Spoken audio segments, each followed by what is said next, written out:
স্বাস্থ্য, দ্রব্যমূল্য এই সমস্ত বিষয়গুলিতে আমরা পেপার তৈরি করি।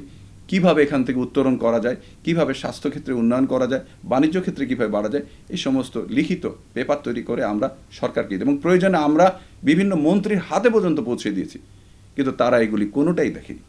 আমরা মন্ত্রী মহোদয়ের কাছে যখন গেছি, ওনারা দেখেছেন, ভালো কথা বলেছেন, আমরা জানি, আমরা চলে আসার পর ওগুলো ওনারা ফেলে দিয়েছেন, কারণ ওনাদের তো ওটা দরকার নেই, ওনাদের নির্বাচন দরকার নেই, ওনাদের দরকার টাকা বিদেশে পাচার করা। সুতরাং ওনারা যদি আমাদের কথা শোনেন, আমাদের পেপার অনুযায়ী কাজ করেন, তাহলে তো বিদেশে পাচার করা যাবে না, দেশকে তো দাঁড় করানো যাবে না। এই জন্য ওনারা ওই কথাগুলো শোনেননি। আপনারা জানেন 18 সালের নির্বাচন আসলো, তখন আমরা চিন্তা করলাম এই নির্বাচনটাকে যে কোনোভাবেই এই নির্বাচনটাকে করা লাগবে এবং আমরা প্রায় 55টা জায়গায় আমরা নমিনেশন সাবমিট করলাম। যেহেতু আমাদের নিবন্ধন নাই, আমরা একটি জোট গঠন করি, ববি হাজ্জাজের নেতৃত্বে আমরা একটি জোট গঠন করি এবং সেই জোটের মাধ্যমে আমরা 55টা সিটে আমরা আমাদের প্রার্থী দেই। কিন্তু আপনারা জানেন সেই নির্বাচন দিনের নির্বাচন রাতে করা হয়, কি প্রহসনের নির্বাচন আপনারা সবাই জানেন, প্রত্যেকটা নির্বাচনে প্রার্থীর ভাগ্যে কি ঘটে। সুতরাং একটা প্রহসনের নির্বাচন করে চলে যায়, কিন্তু আমরা থেমে থাকিনি। আমরা আবার নতুন উদ্যমে মাঠে নামি, এই সরকারের বিরুদ্ধে আন্দোলনও নামি, আবার দল গঠনও থাকি এবং আমরা আরেকটা কাজ যেটা করি, আমরা সরাসরি এই সরকার যে আমাদের নিবন্ধন দিল না, এর জন্য আইনের সহায়তা নেই, সরাসরি আমরা বিচারের প্রার্থী হই। এই ব্যাপারে আমরা বিচারিক কাঠামোর মাধ্যমে, আইনের মাধ্যমে আমরা সরকারের এই সিদ্ধান্তের বিরুদ্ধে যাই এবং পরবর্তীতে বিচারালয় থেকে আমাদের পক্ষে এই আইনটা আমাদের পক্ষে রায় আসে এবং পরবর্তীতে আমরা নিবন্ধন পাই এবং আমরা আমাদের সিংহ যে মার্কা, এই মার্কাটা আমরা পাই। তারপর 2020 সালের দিকে ভয়াবহ করোনা আসে। এর মাঝে আরেকটি ঘটনা ঘটে, সেটা হচ্ছে ছাত্রদের একটা আন্দোলন, হয় সড়ক আন্দোলন, নিরাপদ সড়ক। এই নিরাপদ সড়কে কিন্তু আমরা ব্যাপকভাবে অংশগ্রহণ করি। আমাদের স্টুডেন্ট ফোর্স পরিপূর্ণ মাত্রায় সেদিন মাঠে চলে আসে এবং তখন আমাদের ছাত্র নেতা জুয়েল সহ প্রায় 80 জন নেতাকর্মী অ্যারেস্ট হন, জুয়েলের উপর অত্যাচার করা হয়। আমাদের বিভিন্ন নেতৃবৃন্দের উপর তখন বিভিন্ন সংস্থা থেকে চাপ আসে যেন আমরা আমাদের ছাত্র সংগঠন থেকে রাস্তা থেকে উঠিয়ে নিয়ে যাই, কিন্তু আমরা থামিনি। আমরা রাস্তায় গিয়েছি, আমরা হাসিনা ফ্যাসিস্ট সরকারের বিরুদ্ধে রাস্তায় প্রত্যেকটা প্রোগ্রামে অ্যাটেন্ড করেছি, তাকে লাল কার্ড দেখিয়েছি যতগুলিভাবে সম্ভব। তখন এই দমন পীড়নের বিরুদ্ধে এই যে হাসিনার হেলমেট বাহিনী বলেন, পুলিশ বলেন, ডিবি বলেন, তাদের চাপের মধ্যেও আমাদের ববি হাজ্জাজ চেয়ারম্যান সাহেব কোনো জায়গায় থেমে থাকেননি। উনি প্রত্যেকটা জায়গায়, কোনো জায়গায় কথা বলতেও ছাড়েননি, রাস্তায়ও ছাড়েননি, প্রতিটা জায়গায় ওনার সোচ্চার ভূমিকা ছিল। উনি কিন্তু কোনো কিছুতেই ওনাকে থামাতে পারেনি। সবাই খুব অবাক হতো, বিভিন্ন দলের বড় বড় নেতারা তখন পালিয়ে গেছে, কিন্তু ববি হাজ্জাজ সাহেব এক মুহূর্তের জন্য পালাননি।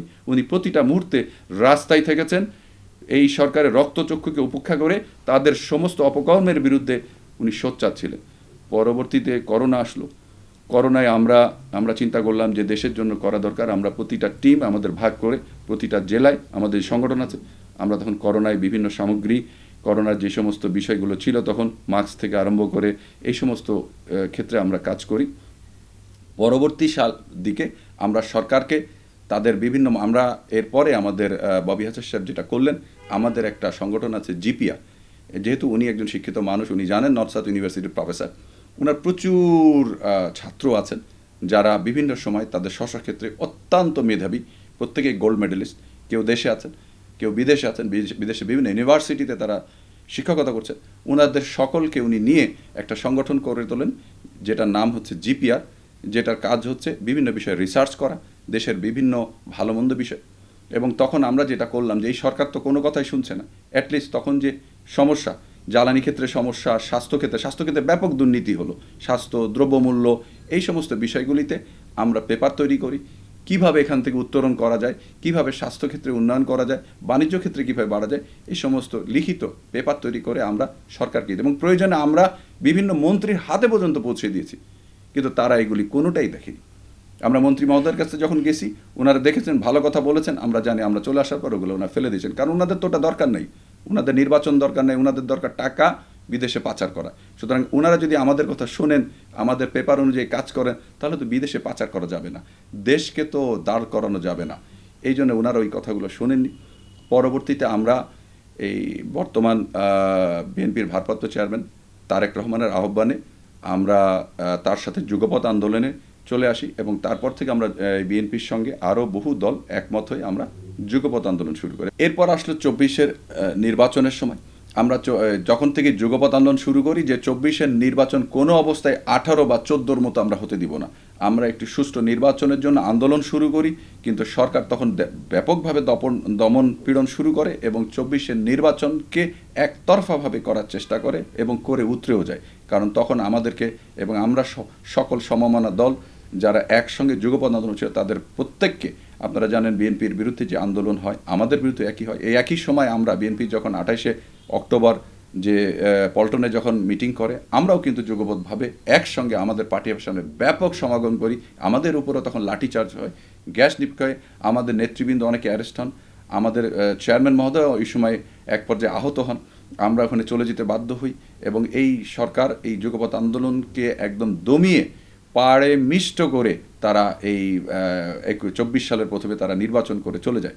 কিন্তু মানুষের ক্ষোভটাকে তো দমাতে পারেনি, মানুষের কষ্টটাকে দমাতে পারেনি, মানুষের ভিতরের ক্রোধকে সে দমাতে পারেনি। এই ক্রোধ আরও পুঞ্জীবিত হচ্ছে এবং এই ক্রোধ পুঞ্জীবিত হয়ে জুলাই আগস্টে এই রূপটা নিয়েছে। এবং আপনি জানলে খুশি হবেন যে জুলাই যে আন্দোলনটা শুরু হয়েছিল এটা ঢাকা ইউনিভার্সিটি থেকে একটা কোটা আন্দোলনের মাধ্যমে শুরু হয়েছিল এবং সরকার তার হেলমেট বাহিনী, বিশেষ করে তার যে গুন্ডা বাহিনী, এই যে ছাত্রলীগের গুন্ডা, এই গুন্ডা বাহিনী দিয়ে এই আন্দোলনকে কিন্তু 15-16 তারিখ দিকে মোটামুটি ঠান্ডা করে ফেলেছিল। ঢাকা ইউনিভার্সিটিতে ব্যাপকভাবে তারা সন্ত্রাস করে, সমস্ত ইউনিভার্সিটির লাইট অফ করে দিয়ে সমস্ত ছাত্রীদেরকে ওদিন বের করে দেওয়া হয় 16-17 তারিখের দিকে, আপনার মনে আছে। এবং ব্যাপকভাবে ঢাকা ইউনিভার্সিটি তারা দখল করে এবং তাদের নেতারা বলে আমরা কয়েক ঘন্টার মধ্যে ঢাকা ইউনিভার্সিটি দখল নিব এবং সেইভাবে। এবং আমি জানি তখন সারা বাংলাদেশ থেকে ছাত্রলীগের সন্ত্রাসীরা ঢাকা ইউনিভার্সিটি দখলের জন্য আসে এবং দখল করে এই আন্দোলনটাকে থামিয়ে দেওয়ার চেষ্টা করে। এই সময় আমাদের চেয়ারম্যান মহোদয় আর ঘরে থাকেননি। তখন কিন্তু কোনো রাজনৈতিক দল কিন্তু এই ছাত্র আন্দোলনের সাথে সরাসরি জড়িত হতে রাজি হয়নি, কোনো রাজনৈতিক দল। কিন্তু আমাদের চেয়ারম্যান মহোদয় বললেন যে না, আমরা ঘরে বসে থাকতে পারি না, এই ছাত্ররা আমাদের সন্তান। কারণ ছাত্রদের প্রতি যে ভালোবাসা সেটা যেহেতু উনি একজন শিক্ষক, উনি যেভাবে নিয়েছেন অন্যরা ভাবে নিতে পারেনি। উনি যেহেতু প্রাইভেট ইউনিভার্সিটির টিচার, সুতরাং প্রাইভেট ইউনিভার্সিটির প্রত্যেকটা ছাত্রদের মধ্যে আমাদের ববি আজহার সাহেবের একটা অন্য ধরনের ভালোবাসা আছে, তার প্রতি অন্য ধরনের শ্রদ্ধা সম্মান আছে। এবং উনি 18 তারিখে যে কাজটা করেছেন, উনি 18 তারিখে চলে এসেছেন প্রাইভেট ইউনিভার্সিটিগুলোতে। উনি প্রত্যেকটা ইউনিভার্সিটি সকালবেলা এসে ছেলেদেরকে নিজে যে ডাক দিয়েছেন, উনি যখন মাঠে চলে আসছেন, এই নর্থ সাউথ, তারপরে ব্র্যাক, তারপর ইস্ট ওয়েস্ট, প্রত্যেকটা ইউনিভার্সিটির ছেলেরা প্রায় 15-20 হাজার ছেলে ওনার নেতৃত্বে সেদিন মাঠে নেমে পড়েছে। এবং মাঠে নেমে যাওয়ার পরে ওনার উপর সেদিন হামলা হয়, আপনারা জানেন ব্যাপক হামলা হয় এবং ওই হামলায় উনি আহত হন। আমাদের অনেক নেতাকর্মী ওনার সাথে ছিল, ছাত্ররা মারা যায় এবং উনি আহত অবস্থায় ব্র্যাক ইউনিভার্সিটির পাশে একটা বিল্ডিংয়ে উনি অবরুদ্ধ থাকেন। পরে ছাত্র জনতা ওনাকে উদ্ধার করে নিয়ে যায় এবং সেই দিনের পরই কিন্তু ব্যাপারটা অন্যরকম হয়ে যায়। তখন স্কুল কলেজ, প্রত্যেকটা বিশ্ববিদ্যালয়, ছাত্র, প্রাইভেট বিশ্ববিদ্যালয় বলেন আর যে কোনো পাবলিক বিশ্ববিদ্যালয়, সমস্ত বিশ্ববিদ্যালয়ের স্টুডেন্টরা সেদিন মাঠে নেমে আসে এবং তারপর দেখেন সরকার কিন্তু ওই সামরিক আইন দিয়ে ওই আর্মি নামিয়ে দেয়। ওই তখন কিন্তু ব্যাপারটা অন্যদিকে টার্ন করে। সেদিন যদি আমাদের চেয়ারম্যান ববি আজহার সাহেব ওইভাবে যদি এই প্রাইভেট বিশ্ববিদ্যালয়ের ছাত্রদেরকে মাঠে না নামাতেন, এই আন্দোলনের রূপ কী হতো এটা বলা মুশকিল। এই হাসিনাকে শেষ পর্যন্ত নামানো যেত কি না আমাদের অনেকেরই ডাউট আছে। এবং উনার সেই নেতৃত্বে সেই দিন ছাত্র জনতা নেমে এসছে, তারপর কিন্তু সমস্ত রাজনৈতিক দল সমর্থন দিয়েছে।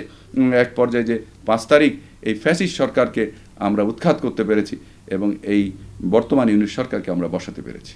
এই হচ্ছে প্রথম থেকে এ পর্যন্ত। এখন আমাদের একটাই চাওয়া যে একটি সুষ্ঠু নির্বাচনের মাধ্যমে জনগণের ম্যান্ডেট নিয়ে একটি সরকারকে ক্ষমতায় বসানো। আপনি কি মনে করেন যে জনগণ আপনাদের সমর্থন করবে? অবশ্যই। জনগণ সবসময় সত্যের পক্ষে থাকে, জনগণ সবসময় ভালোর পক্ষে থাকে, জনগণ কখনোই অসত্যের পক্ষে নয়। এবং জনগণ দেখেছে যে কারা সত্যের পক্ষে, কারা অসত্যের পক্ষে, কারা বাংলাদেশকে ভালোবাসে, কারা এই মানচিত্রকে ভালোবাসে, কারা এই মানচিত্রের জন্য সব কিছু করতে প্রস্তুত। আমরা সেই দল যারা এই মানচিত্রকে ভালোবাসি। আমরা বাংলাদেশি বলতে গর্ববোধ করি।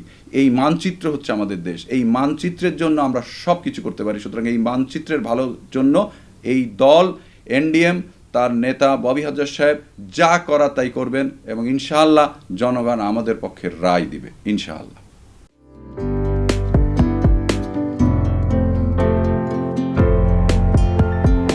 পহেলা জানুয়ারি 2025 ইউটিউব জার্নালিজমের অগ্রদূত changetv.press 6 বছর পেরিয়ে পা রাখলো গর্বিত।